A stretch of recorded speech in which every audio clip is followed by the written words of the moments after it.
Welcome back to ABA Mom. I'm Allie, a board certified behavior analyst and mom of five. And I'm Erica, a registered behavioral tech, and I'm a mom of two. We're excited to have you guys join us today for a thought-provoking episode. And we're going to explore a concept that is gaining some traction in the field of applied behavior analysis, ABA, as control as a possible fifth function of behavior. That's right, Erica. While we're all familiar with the traditional four functions of behavior, so tangible or access, escape, attention, and sensory, there's a growing interest in understanding how control might also play a significant role in shaping behavior. Absolutely. So let's recap on the four known functions of behavior in ABA, as Ali mentioned. The first one I have on my list, we like the acronym SEAT. This is what we're learning in my master's program, SEAT. That's an easy way to remember it. The first one is sensory reinforcement. It's a function of behavior that's internally rewarding without any kind of involvement from another person, like an example would be hand flapping, rolling back, like rocking back and forth, humming. These behaviors occur regardless of any kind of external factors. The second is escape, avoiding challenging behavior or avoiding a challenging task, overwhelming social interaction maybe, or even uncomfortable sensory environment. The third one is attention.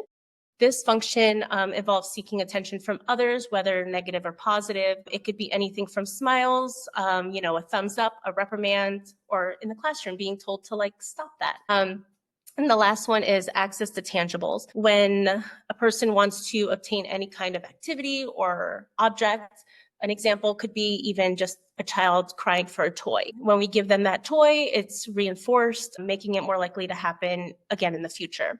So let's dive into what we mean by control as a function of behavior.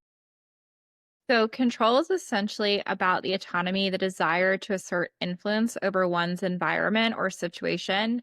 When individuals feel they lack control, they may engage in behaviors to regain a sense of power. Exactly. Think about it in this way. When someone chooses or someone's choices are limited or they feel overwhelmed by demands placed on them, they might exhibit some challenging behaviors as a way to express their need for control.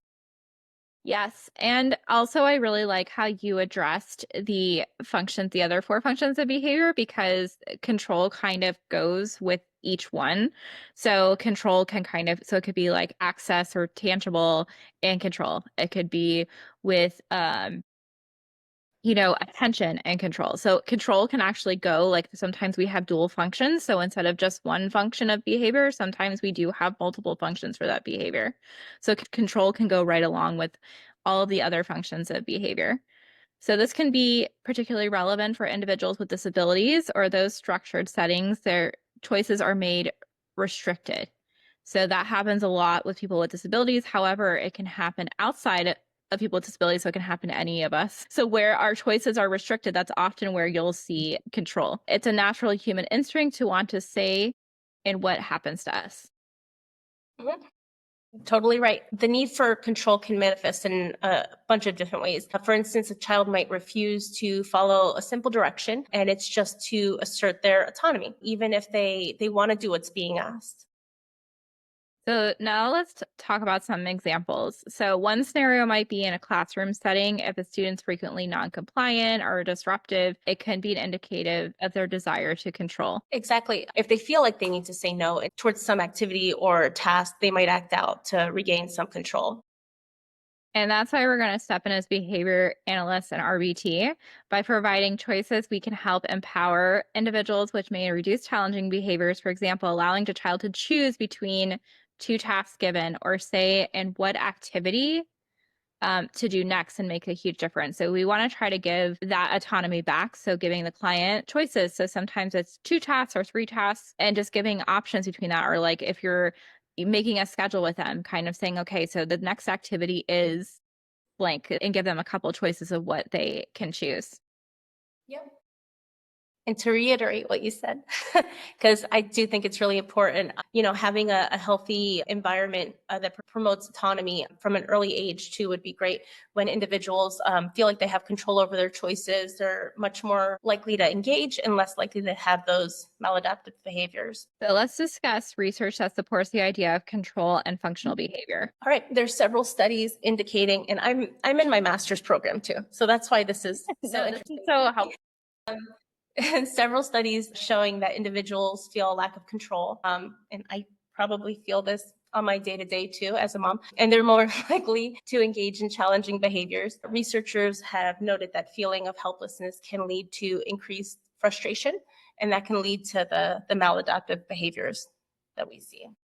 Yes, and there's been a study that highlighted how individuals with autism who were given more opportunities for choice showed fewer instances of problem behavior. It's a clear indication that when people feel empowered, their behavior improves. So, and that's kind of one thing, with all of the programs that I try to implement, I always say make sure like you're giving them choices, or something that I first say to parents kind of coming in, well, how many choices they make, like coming from even just like picking out their clothes, like having them make a choice between picking out their clothes. If they, you know, like tablet time, that's a big one. So sometimes even giving like the illusion of the choice, it's like, so do you want me to turn off tablet or do you want to turn off the tablet, for example? So you're still giving that choice. So you're giving some of that autonomy back. Yeah. Just a side example, because that just reminded me when my daughter was 3 and there would be a tantrum over shoes in the morning. And I feel like all moms, it's that tantrum Yeah, you're I've like, experienced that.